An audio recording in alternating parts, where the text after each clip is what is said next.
contrôle du parrainage livrent leur part de vérité à l'instant. En conférence de presse, ils sont revenus sur les opérations et les limites qu'ils ont notées. L'engagement des magistrats en politique, l'UMS n'en veut pas, mais alors pas du tout. Mais derrière ces actes posés par certains magistrats, il y a des ambitions personnelles, explique notre confrère Ibrahima Bahoum. D'autres raisons, il n'en manque pas. Projet du TER, train express régional, les opérations de mise sous tension de la ligne électrique se poursuivent ce lundi. Les usagers de la route subissent les désagréments dans certains axes. Impossible de circuler. Tienaba réclame de l'eau. Depuis 2 mois, aucune goutte d'eau ne sort des robinets de la commune. Les populations ont organisé une marche pour déplorer cette situation intenable. Le Gabon, sur un air de coup d'État, un groupe de jeunes militaires qui avaient pris la radio-télévision ce matin arrêté. La situation est calme en ce moment à Libreville. En sport, le monde du football rend un dernier hommage à Karim Séga Diouf, l'ancien entraîneur de l'équipe nationale du Sénégal, décédé hier. Mais nous reviendrons également sur cette polémique à propos de la participation financière du Sénégal dans l'organisation des CAF Awards. Et en fin d'édition, de 19, le journal de la présidentielle en rediffusion avec Migui Maram Ndiaye. Bienvenue à toutes et à tous.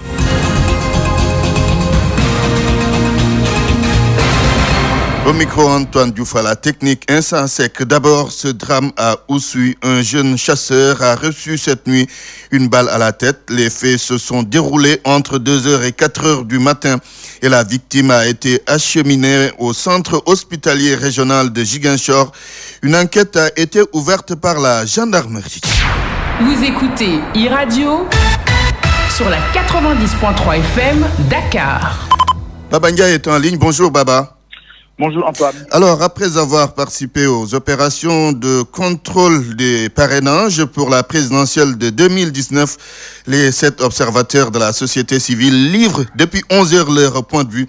Ils sont revenus sur les différentes modalités et soulevé des limites, n'est-ce pas?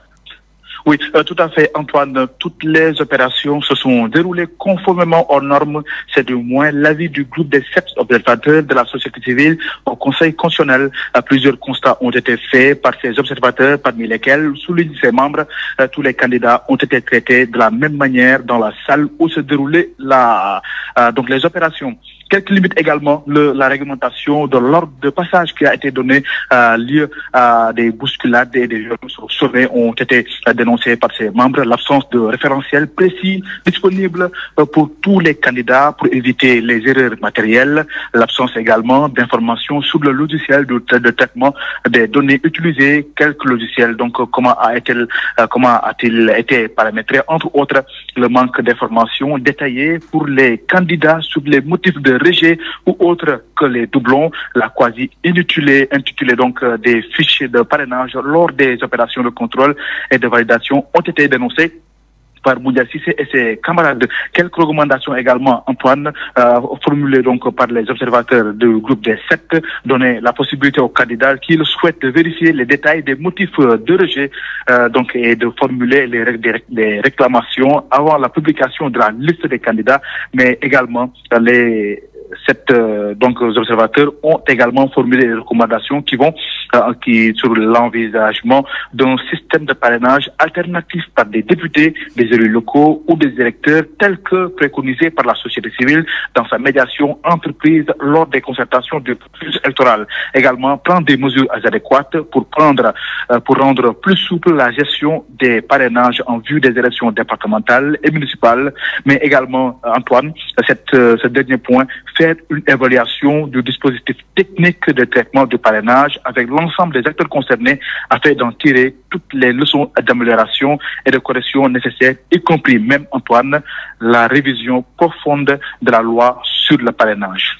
Baba Ndiaye, merci. Donc, c'était en direct la conférence de presse de la société civile, les 7 observateurs des opérations de contrôle du parrainage, la société civile entre observations et recommandations. L'UMS rappelle à l'ordre les magistrats qui s'engagent en politique dans un communiqué rendu public hier. L'Union des magistrats sénégalais rappelle les principes qui régissent le statut du magistrat. Sur la question, nous avons donné la parole à notre confrère Ibrahima Bahoum. Il pense que si les magistrats s'engagent en politique, cela se justifie par une ambition personnelle. Il y a aussi d'autres raisons. Ousmane Gueye. En voulant lancer son mouvement politique le 27 janvier prochain, un mouvement favorable au chef de l'État, Oumar Boun Khattab Silla, fâche ses confrères. Mais pour Ibrahima Bahoum, c'est un choix non pas forcément qui peut se comprendre, mais qui s'explique. Il peut y avoir plusieurs raisons. Bon, d'abord, au niveau individuel, chacun peut se dire, écoute, j'ai des ambitions et il se trouve qu'au Sénégal, les ambitions peut-être c'est seulement en termes de promotion sociale, je veux dire, et de moyens financiers. C'est du côté du pouvoir qu'on peut l'avoir. Mais ça ne suffit pas à expliquer cela. Il y a également des magistrats qui ont quitté. Il y a au moins un exemple de magistrat qui a démissionné de la magistrature donc pour aller se lancer en politique. Celui-là, on peut considérer qu'il a peut-être des ambitions, mais en plus, il se sentait peut-être à l'étroit dans le corps aujourd'hui. À l'étroit dans le corps, peut-être, mais en descendant dans l'arène politique, le magistrat ne conforte-t-il pas ceux qui accusent la justice d'être aux ordres? Absolument, ça conforte vraiment cette thèse-là, parce que quand quelqu'un quitte la magistrature, ou même veut être dans la magistrature et ensuite aller flirter politiquement, ou alors j'allais dire seulement flirter avec le pouvoir politique, d'une manière ou d'une autre, il est en train de donner la preuve qu'effectivement il y a des magistrats tout en étant à l'intérieur, en fait sont déjà du côté du pouvoir et donc on peut parfaitement considérer qu'ils se font dicter leurs décisions par le pouvoir exécutif. Et ça, aux yeux du journaliste formateur, ça affaiblit la justice, par conséquent la démocratie, en plus de décrédibiliser le Sénégal. Ousmane Gueye. Karim Wade est bien décidé à prendre part à la présidentielle du 24 février 2019 si l'on se fie aux actes qu'il est en train de poser. Le tout dernier dont il est question est le renoncement à sa nationalité française parce que la Constitution du Sénégal indique clairement que pour être candidat à une élection présidentielle dans notre pays, il faut être exclusivement de nationalité sénégalaise. Et pour renoncer à sa nationalité française, Karim Wade a dû suivre la procédure indiquée. Et quelle est cette procédure? La réponse avec Awa Diop. Renoncer à la nationalité française consiste à l'abandon volontaire de sa nationalité par un citoyen français pour pouvoir profiter pleinement d'une autre nationalité étrangère. Sur ce, il existe différentes manières de renoncer à la nationalité française, notamment la renonciation par déclaration, la renonciation par mariage avec un étranger ou la renonciation par décret. Abandonner sa citoyenneté française par déclaration consiste à faire son attestation sous certaines conditions requises. Il s'agit d'être majeur, de résider habituellement à l'étranger et d'avoir acquis une autre nationalité. Cette dernière condition est impérative car il est formellement interdit d'avoir un statut d'apatride et si le requérant ne peut répondre aux conditions nécessaires pour répudier sa nationalité par déclaration, il peut recourir à la renonciation par décret prévue par l'article 23.4 du Code civil français. Cette procédure consiste à adresser une demande au ministre chargé des naturalisations ou au consulat français. Par la suite, la perte de la nationalité française lui sera notifiée par décret. Awa Diop. Midi 9 minutes, vous suivez le journal sur e-Radio. e-Radio, les infos d'ici et d'ailleurs.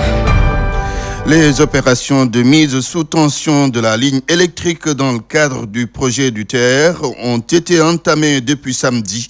À cette occasion, des voies qui traversent l'emprise du train express régional ont été fermées pour un moment. Ces fermetures se poursuivent aujourd'hui et c'est jusqu'au 14 janvier, date à laquelle il est prévu le lancement du TER. À Yarar, la fermeture justement des passages piétons et routiers du fait de ces opérations ont sans doute créé des désagréments pour les populations.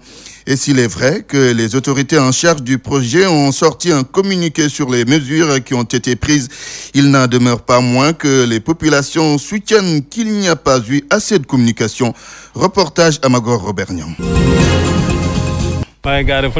J'ai garé ma voiture à côté de la boulangerie. Il est impossible de traverser à cause de ce blocage avec les travaux du TER. Tenant d'une main les clés de sa voiture et de l'autre un sachet bleu contenant des tissus, Mam Gournion peine à rejoindre l'atelier de son tailleur situé à l'autre côté du passage à niveau de Yarakh. Je vais chez mon tailleur. Je suis obligé d'y aller à pied. Comme lui, Falanying est vendeuse de poissons. Aujourd'hui est un jour pas comme les autres car elle a changé son itinéraire habituel. D'habitude, je traversais par ici. Notre voiture passait par cette voie. Mais aujourd'hui, j'étais obligé de faire le grand tour. C'est difficile. Pour cause, la fermeture des passages piétons et routiers en raison de la mise sous tension de la ligne électrique alimentant le train express régional. Même si un communiqué de presse a été publié, Badara Gaye suggère une communication plus efficace afin d'éviter de causer des dommages aux populations. Il se lève un beau jour pour bloquer ces axes. Il ne communique pas assez en amont. La communication, c'est le grand problème. Les responsables du projet doivent informer les populations une semaine à l'avance. Ce serait vraiment bien. Les tests dynamiques et de mise sous tension de la ligne électrique du train express régional vont se poursuivre jusqu'au 14 janvier prochain. Le train express régional sera inauguré le 14 janvier prochain, prétexte pour parler des enjeux socio-économiques du TER. Le premier enjeu est qu'il va faciliter la libre circulation des personnes et un autre enjeu, c'est la lutte contre le chômage. Oumou Kalsomba. Le TER, un moyen de transport de masse, va assurer la liaison Dakar-Diamniadio. Il va acheminer environ 115 000 voyageurs par jour. La première phase de financement du TER est estimée à 568 milliards de francs CFA. Alors, avec cet important investissement, quels vont être les enjeux socio-économiques d'un tel projet? Je crois que le TER vient à son heure et qu'il faut savoir, c'est que le manque de mobilité a un coût économique parlé annuellement d'une centaine de milliards avant la construction des infrastructures des années 2000. Donc je veux dire tout simplement que c'est un investissement utile du point de vue social et c'est un investissement qui en fait va permettre d'accroître la mobilité humaine et donc de réduire les coûts d'immobilité. Ça veut dire que économiquement c'est quelque chose de très rentable. D'après le consultant en gestion, le train express régional va résoudre l'équation du chômage. Il va contribuer à la création d'emplois directs et indirects. Donc il y a le problème de maintenance qui va se poser. Et je crois qu'actuellement, des centres de maintenance et de garage sont en train d'être construits au niveau des stations de Colomane. Mais tout cela, c'est des ouvriers qui vont y travailler. Et les trains, il y a 15 trains. Parce que le TER, c'est en fait un train très, très moderne. Et tout cela, c'est des emplois qui vont être créés. Au niveau des gares, c'est des emplois qui vont être créés, une vingtaine de gares, où dans chaque gare, il y a au moins une vingtaine de personnes qui vont y travailler. Donc ça veut dire que quelque part aussi, ce TER va créer de l'emploi, donc contribuer à la diminution du taux de chômage. Pour la première phase du TER, l'objectif est de construire l'infrastructure d'une ligne de 18,3 km qui traverse 14 communes en desservant 20 stations avec la mise en circulation de 15 trains express régionaux. Cela va réduire la congestion du trafic. L'info en continu sur www.immedia.sn. Tienaba, ce sont des populations qui ont soif, qui sont sorties dans la rue pour réclamer de l'eau. Dans cette commune du département de Thiès, les populations ont organisé une marche pour déplorer le manque d'eau qui dure 2 mois maintenant. Thiès, Isidore Alexandre Sen. C'est presque tout Tienaba qui s'est mobilisé pour dire son ras-le-bol. Cette commune vit une pénurie d'eau depuis quelque temps. Mamadou Mbodji, porte-parole des manifestants. Notre mécontentement est immense. Tienaba est dans le désarroi presque plus de 2 mois. Cela est dû au manque d'eau qui surgit dans les différentes localités. Khaï, Kermaïsa et Toubagay, entre autres villages, ne savent plus à quel sens se vouer. Nos maçons ne travaillent plus. Nos animaux ne s'abreuvent plus normalement. Nos femmes ne dorment plus du sommeil du juste. Car elles se lèvent à 4 h du matin pour chercher de l'eau. Nous sommes fatigués. Les populations de Thiénaba réclament leurs droits, tels que l'information, la vérification et l'aménagement du réseau, mais aussi l'accès à l'eau potable. Nous rappelons aussi à la mairie de Thiénaba sa mission d'assistance et d'amélioration des conditions de vie de sa population. Les populations de Thiénaba lancent un appel solennel à son Excellence, Monsieur le Président de la République, aux bonnes volontés et à la société civile pour résoudre définitivement ce problème. À Thiénaba, ce ne sont pas les infrastructures qui font défaut. Les manifestants indexent un comité de gestion. Pendant ce temps, nous ne constatons aucune réaction du comité qui gère l'eau du Thiénaba. Pourquoi Thiénaba dispose de 2 châteaux d'eau et un forage? Et nous restons toujours dans ce pénurie d'eau. Mamadou Mbodji et compagnie veulent être édifiés sur le manque d'eau qui accable les habitants de Thiénaba. Isidore Alexandre Sen, Thiès, iRadio. Drame de l'immigration clandestine dans la région de Kolda qui a payé un lourd tribut. Les jeunes ont fait leur prise de conscience par rapport aux enjeux, par rapport aux dangers auxquels ils s'exposent. Ils invitent aussi les parents qui pensent que l'immigration est forcément source de réussite sociale à ne plus être dans l'illusion. Pour plus de sensibilisation, des sketchs ont été faits sur la problématique dans les différents villages de la région. Correspondant Seydou Diata. Nous sommes à Kampissa, localité située dans la commune de Bagadadi dans le département de Kolda. Il est 21h du soir, les résidents et les habitants des villages environnants, enfants, jeunes et vieux, tous convergent dans l'enceinte de l'école du village. À l'entrée de la cour, ronflait un vieux groupe électrogène. Au milieu de la foule mal éclairée, un groupe de jeunes gens s'adressait à l'assistance. C'est une troupe théâtrale en pleine prestation sur la problématique de l'immigration clandestine et ses conséquences.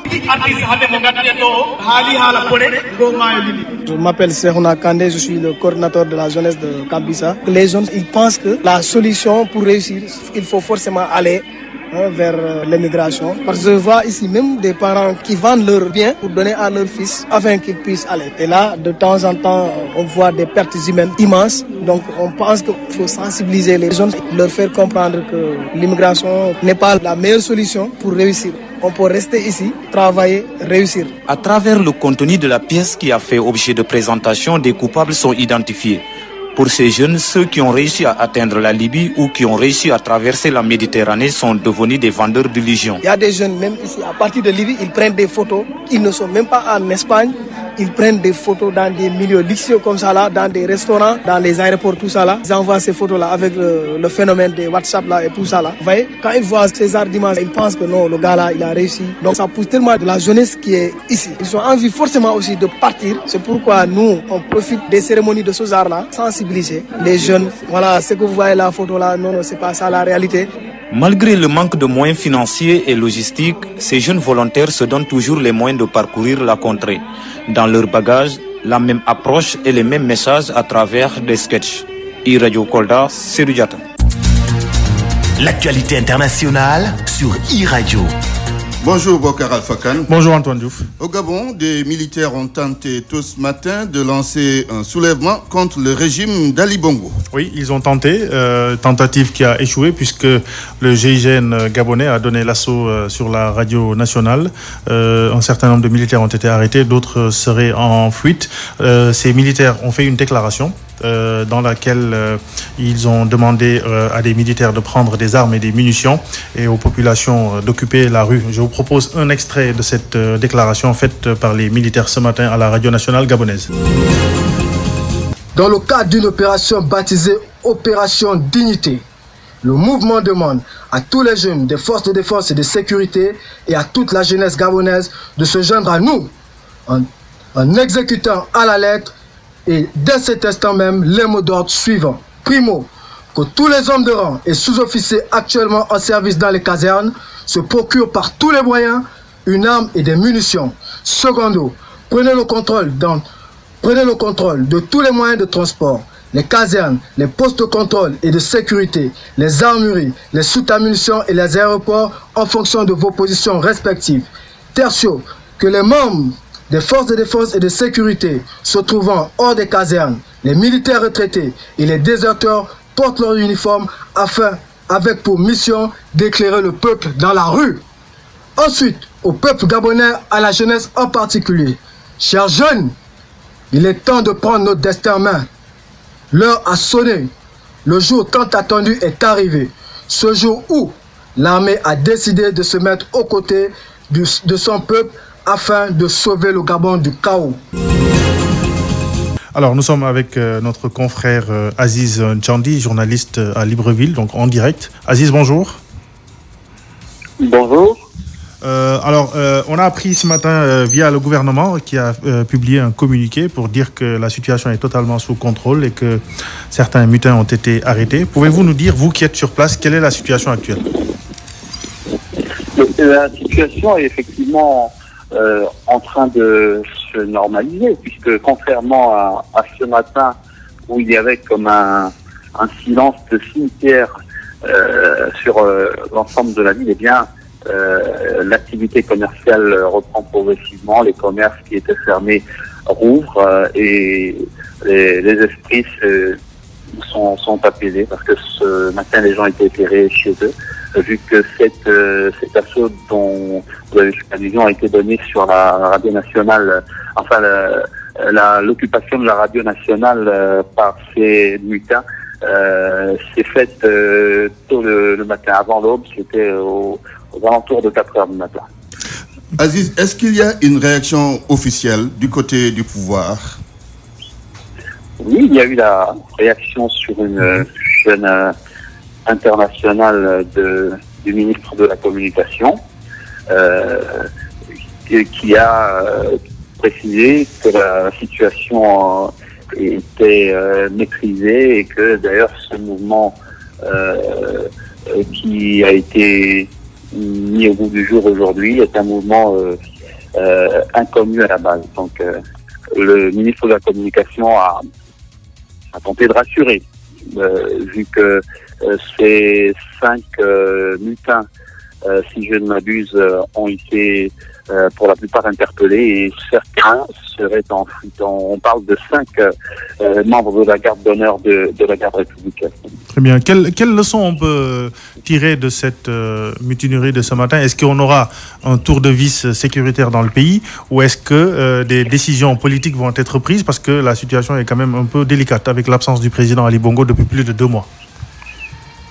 Oui, en fait, ça pose plusieurs questions.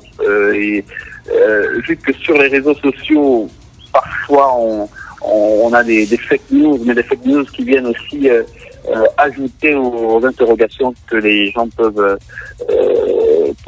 avoir, des interrogations en rapport avec la suite au sommet de l'État. Maintenant, il est clair que, en ce qui concerne la sécurité, on peut imaginer que des dispositions seront prises pour verrouiller et peut-être améliorer la sécurité des biens et des personnes après un tel épisode. Mais ça vient poser la question de la sérénité, peut-être à l'intérieur des casernes, parce que il faut quand même souligner que c'est le type d'image qu'on n'a pas souvent vu pour nous qui sommes nés longtemps après le coup d'État de 64, on n'avait pas connu pareil épisode en dehors des contestations nées de certaines élections.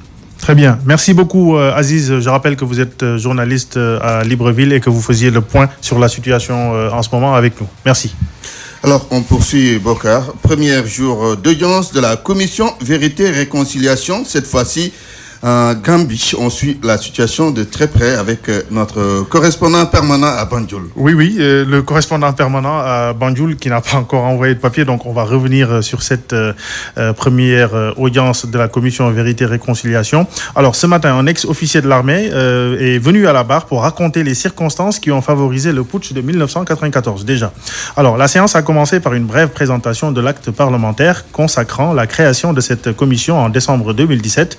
Et en ce premier jour, la commission a voulu travailler de façon chronologique.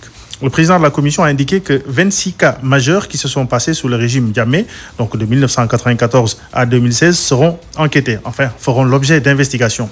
24 témoins ont été triés sur le volet pour être entendus. À la barre, un haut officier de l'armée gambienne qui répondait au nom d'Ibrahima Ismaël Djongan Il a narré les circonstances qui ont favorisé donc ce putsch de 1994. Un pan de l'histoire entre le Sénégal et la Gambie a été raconté aussi pendant cette audience. Et selon cet officier de l'armée gambienne, l'éclatement de la Confédération sénégambienne en 1989 a joué un rôle majeur, en ce sens que l'armée gambienne, peu entraînée et mal équipée, était démoralisée. Il a raconté aussi l'influence qu'a eu le commandement nigérian sur les officiers gambiens. L'audience a été suspendue pour un quart d'heure il y a quelques minutes. Outre les victimes, plusieurs membres du gouvernement et des diplomates ont fait le déplacement. Il faut rappeler que cette commission, Antoine, a été lancée en octobre dernier. Elle est composée de 11 membres issus de toutes les couches du pays. La commission a reçu un mandat de 2 ans pour faire la lumière sur les atrocités qu'aurait commis donc le régime de Yaya Jammeh. Nous y reviendrons. Bokar Alpha Khan, merci pour cette page internationale. Le journal des sports de iRadio. Seydina Abagay, bonjour. Bonjour Antoine. Alors, le monde du football a rendu un dernier hommage à Karim Séga Diouf il y a quelques instants. La levée du corps se passait à l'hôpital principal de Dakar et ses camarades et amis ont témoigné sur leur défunt. Selon eux, le Sénégal vient de perdre un monument du football que la Fédération sénégalaise compte immortaliser. Compte rendu de Mamadou Diaye.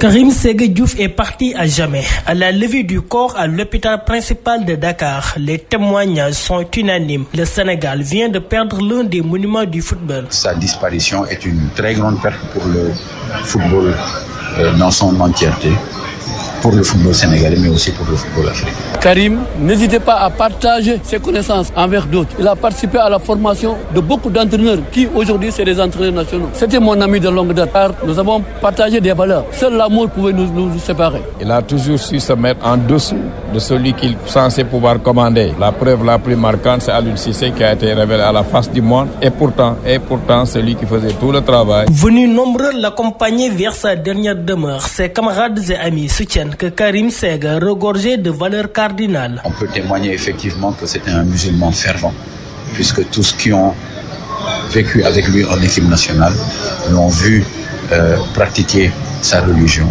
Et c'est un homme ancré dans ses valeurs, qui sont des valeurs culturelles, valeurs familiales, des valeurs traditionnelles. Il a toujours vécu dans son milieu, qui était son milieu d'origine. Un homme ouvert, un homme vraiment très associatif et un homme très social. Donc je retiens de lui un homme qui était simplement un homme entier, plein et un bon musulman surtout. Particulièrement, ce qui nous retient le plus, c'est que tôt dans la matinée, il n'a jamais arrêté les 5 prières, ce qui était donc essentiel pour un homme vivant dans ce bas monde qui ne sait rien. L'ancien sélectionneur des Lions olympiques de 2012 repose désormais au cimetière de Rufisque. Pour l'immortaliser, la Fédération sénégalaise de football compte lui rendre hommage.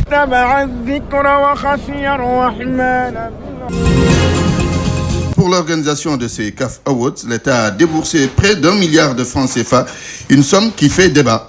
Débat autour de l'intérêt ou non de ces CAF Awards. C'est Pape Diouf, ancien président de l'OM, qui avait posé ce débat en fustigeant un tel investissement. Il affirme que la CAF est plus riche que le Sénégal et donc l'État du Sénégal ne doit pas casquer une telle somme. Au niveau local, les observateurs ont été plus modérés, affirmant que cela pourrait être bénéfique pour notre pays. Au cœur de ce débat contradictoire, nous avons décidé de donner la parole au professeur Abdoulaye Sakho, économiste et spécialiste du droit du sport. Pour lui, l'importance de l'économie du sport a énormément grandi, ce qui pousse les États à faire le maximum pour que le sport puisse avoir des retombées importantes dans l'économie nationale. Cependant, il relativise sur certains points. Nous écoutons le professeur Sakho. Très souvent, les États mettent en avant la possibilité de retomber sur leurs économies internes pour se battre et obtenir l'organisation de ces manifestations. Mais aujourd'hui, de plus en plus, on est en train de relativiser. Il paraîtrait, d'après certaines recherches, que pour les Jeux Olympiques, c'est souvent un fiasco pour le pays organisateur et qu'en dehors des Jeux de 1984 à Los Angeles, où il n'y avait pas du tout d'enchère, c'était un pays qui était candidat, on lui a donné, et donc il n'y a pas eu de surenchère pour obtenir le droit d'organiser. Mais aujourd'hui, avec la surenchère, les pays font n'importe quoi, ils s'engagent et puis après, à la fin, c'est des dégâts, c'est des dettes et tout. Alors du coup, l'organisation des grandes manifestations sportives doit être relativisée. Bon, peut-être qu'il y a des retombées qui peuvent avoir sur le plan peut-être des infrastructures, sur le plan d'un certain nombre de choses, notamment que l'on ne peut pas évaluer en termes économiques directs financiers. métier, mais comme par exemple la diplomatie. Je crois, pour ce qui est du Sénégal et des CAF Awards, il vaut mieux mettre en avant ces questions-là plutôt qu'une des retombées économiques directes dans l'économie. C'est peut-être une histoire relative à la possibilité pour le Sénégal de mieux se positionner, pour ses dirigeants sportifs de mieux se positionner au niveau de la CAF et de la FIFA, pour ses dirigeants politiques de gagner des succès diplomatiques et peut-être d'avoir les bonnes grâces des dirigeants sportifs le jour où on voudra un jour s'organiser pour prendre en charge des jeux ou tout ce qui s'ensuit. Et pour cette année, les légendes africaines vont rendre un hommage à Jules-François Bocandé. Antoine, ce sera aujourd'hui à 19h au stade de Léopold Sédar Senghor avec les stars du football sénégalais qui feront face à leurs homologues d'origine africaine. Pour Nwankwo Kanu, légende du Nigeria, rendre hommage à Jules-François Bocandé est une bonne chose dans la mesure où cela permet à la famille du football africain d'être unie. Pour lui, il faut rester sur cette lancée pour espérer développer le football en Afrique car la CAF ne peut pas tout faire. Anthony Bafo, ancienne gloire du Ghana et SG de la CAF, affirme que jouer en hommage à Bocandé est une fierté. Il ajoute qu'il faut que cette initiative soit pérenne pour que dans les années à venir, un hommage similaire puisse être rendu à d'autres légendes du football africain. Première victoire en championnat pour le Casa Sport. Nous parlons de la Ligue 1 sénégalaise. Et l'occasion était belle car c'était lors du Classico contre la Jaraaf. Score du match 1-0. Un but de Mamadou Lamine Danfa. Nous suivons le compte-rendu de Mohamed Kandji.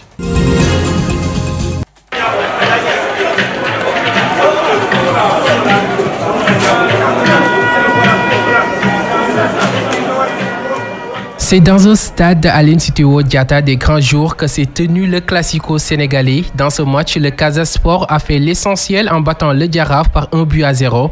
Mamadou Lamine Danfa est l'unique buteur de la partie. Une victoire précieuse pour le club de Ziguinchor.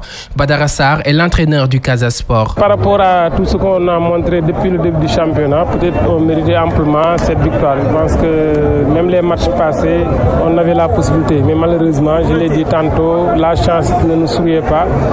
Aujourd'hui, peut-être la chance nous a souri. C'était un match assez fermé, assez difficile. Ça va ramener la sérénité. Aussi au niveau du public, parce que le public commence à douter. Donc, on leur demande de croire en nous, parce qu'on a des possibilités pour jouer les grands rôles dans ce championnat-là. De son côté, l'entraîneur des visiteurs estime que cette victoire du Casa Sport est largement méritée, même s'il reconnaît que son équipe a déjoué. Malik Daf, le coach du Jaraaf. Je profite de l'occasion aussi pour féliciter l'équipe vainqueur, l'équipe du Casa Sport. Je pense que c'était un très bon match où tactiquement il y avait deux bonnes équipes en place quand même. Il y a eu beaucoup d'occasions en première période. En deuxième période, le Casa quand même a dominé pendant les 20 premières minutes. Ils ont créé les meilleures occasions parce que je pense en deuxième mi-temps, on a un peu reculé. Il y avait parfois plus de déchets dans la transition. Le Casa Sport signe ainsi sa première victoire de la saison. Une victoire précieuse au grand bonheur de ses supporters qui se sont déplacés en masse au stade Aline Sitoé Diatta.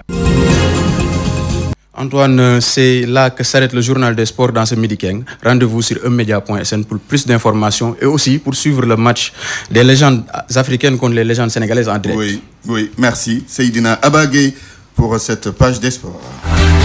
L'info en continu sur www.emedia.sn. À présent, la rubrique L'autre info. Ils sont nombreux, les hommes et les femmes, qui se privent du confort de leur lit la nuit.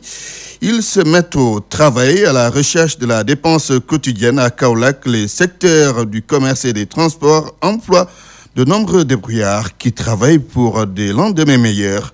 Reportage de notre correspondant à Kaolack, Ousmane Dem. En face de l'avenue Basile Diogoye Senghor, nous avions trouvé Ndeye Fatou Faye, teint noir, en train de vendre des sachets d'eau. Chaque jour, elle se rend dans cet endroit avec sa marchandise de 17h jusqu'au petit matin. Avec ce travail, elle parvient à assurer la dépense quotidienne. C'est grâce à ce travail que j'assure la dépense quotidienne. Toutefois, avec la conjoncture, le travail ne marche pas beaucoup. Malgré tout cela, Ndeye Fatou ne semble pas être découragée. Elle quitte chaque jour Sing Sing, une localité très loin du centre-ville, pour faire son petit commerce. Je quitte chaque jour le Sing Sing pour venir vendre des sachets d'eau ici. Non loin de là, nous avions trouvé une autre dame à proximité de la cathédrale Saint-Théophile de Kaolack. Elle tient une gargote sous le couvert de l'anonymat. Elle nous fait savoir pourquoi elle a choisi de travailler pendant la nuit. Parce que c'est pour éviter de tendre la main que j'ai choisi de travailler. Il n'y a pas de sot métier. L'essentiel, c'est de gagner dignement sa vie. En plus du secteur du commerce, celui du transport fonctionne bien pendant la nuit à Kaolack. De par sa position géographique, beaucoup de véhicules passent par cette région en ralliant Dakar. Des coxeurs, à l'image de Pape Diop, y voient leur compte. Notre travail connaît parfois des hauts et des bas. C'est comme tout secteur d'activité. Ils sont nombreux les secteurs d'activité qui fonctionnent à Kaolack pendant la nuit. Des travailleurs à la recherche de la dépense quotidienne deviennent ainsi de plus en plus nombreux. Ousmane Dem Kaolack, iRadio. GD16 vous offre la revue de presse. La presse du jour avec Ousmane Gueye. Karim Meïssa Wade n'est plus français. Il renonce à sa nationalité française pour les besoins de la présidentielle. L'information est publiée en exclusivité par Libération à sa une. Selon le journal, le candidat déclaré du PDS pour février 2019 voulant parer à toute éventualité est désormais de nationalité exclusivement sénégalaise. Les confrères sont formels. Wade Fils a écrit aux autorités françaises pour demander à être déchu de cette seconde nationalité pour se conformer au texte. Ce que Paris a accepté sans difficulté. La preuve, explique Libé, c'est sur cette base que le candidat des libéraux a obtenu un certificat de nationalité sénégalaise versé dans son dossier déposé au Conseil constitutionnel. La haute juridiction très attendue demain sur les cas Idrissa Seck, Madi Kenya et Malik Gakou. Vont-ils franchir comme Karim Wade, Macky Sall, Ousmane Sonko, Khalifa Ababakar Sall et Issa Sall le redoutable obstacle du parrainage? Et s'ils étaient recalés comme les 19 autres, pourraient-ils contester les résultats? Oui, sans aucun doute. C'est en tout cas la conviction de juristes affichée à la une de Les Échos. Pour le professeur Ndiak Fall, ils ont bel et bien la possibilité de faire recours devant la Cour suprême. Du moment que rien n'est définitif, les candidats qui sentent lésés peuvent déposer un recours, argumente le pénaliste confirmé par son collègue Mohamed Dungoudambou. Et la bonne nouvelle, à l'en croire, c'est que les 19 supposés recalés, pour reprendre les termes de l'enseignant-chercheur, ont même la possibilité de contester les procès-verbaux de vérification des parrainages. Et pour ce faire, la Cour suprême, tout comme le Conseil constitutionnel, peuvent être saisis. Mohamedou Ngoudambou va même plus loin à la page 4 de Vox Populi, puisqu'il y souligne que les procès-verbaux n'existent pas dans la nomenclature des décisions du Conseil constitutionnel.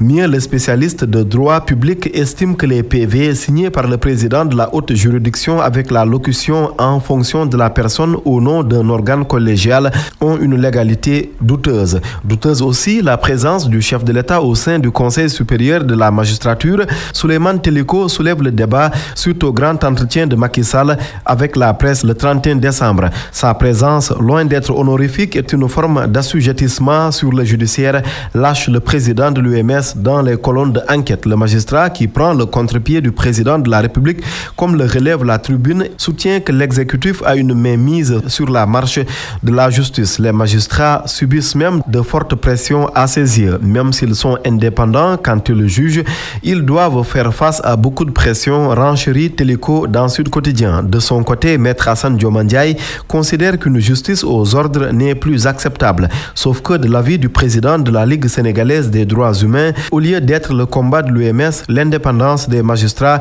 devrait être la préoccupation de tous les Sénégalais. La mise en circulation du train express régional, une grosse préoccupation du pouvoir, et pour cause, l'inauguration devrait se faire courant janvier.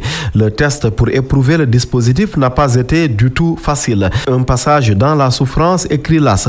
Oui, l'essayage effectué hier a impacté la circulation, non sans causer un véritable désagrément aux usagers qui empruntent la route menant à Yumbel en passant par Fass Mbao.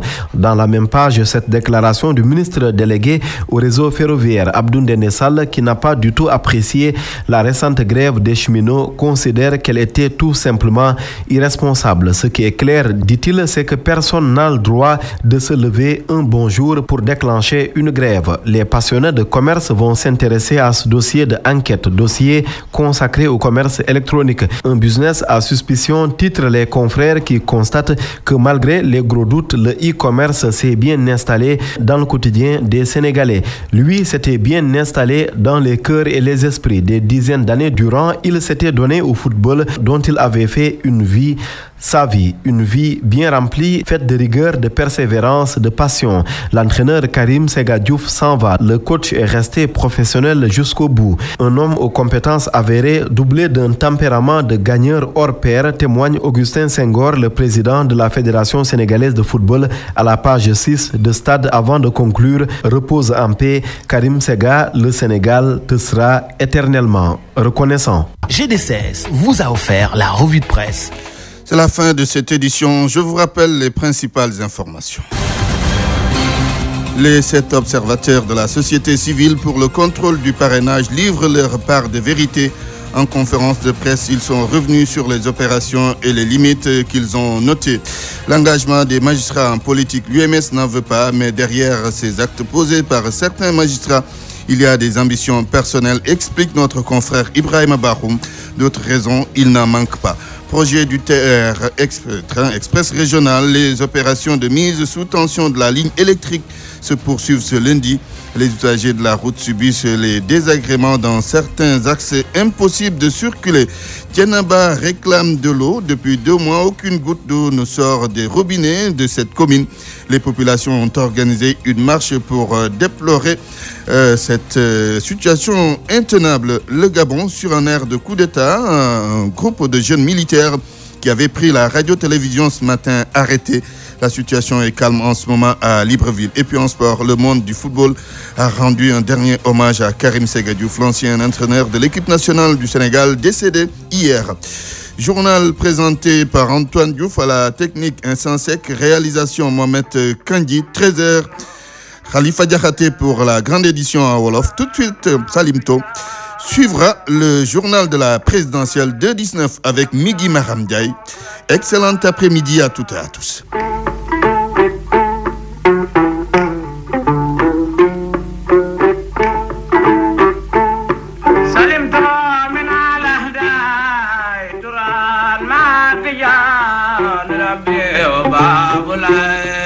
لم يكن مرتيا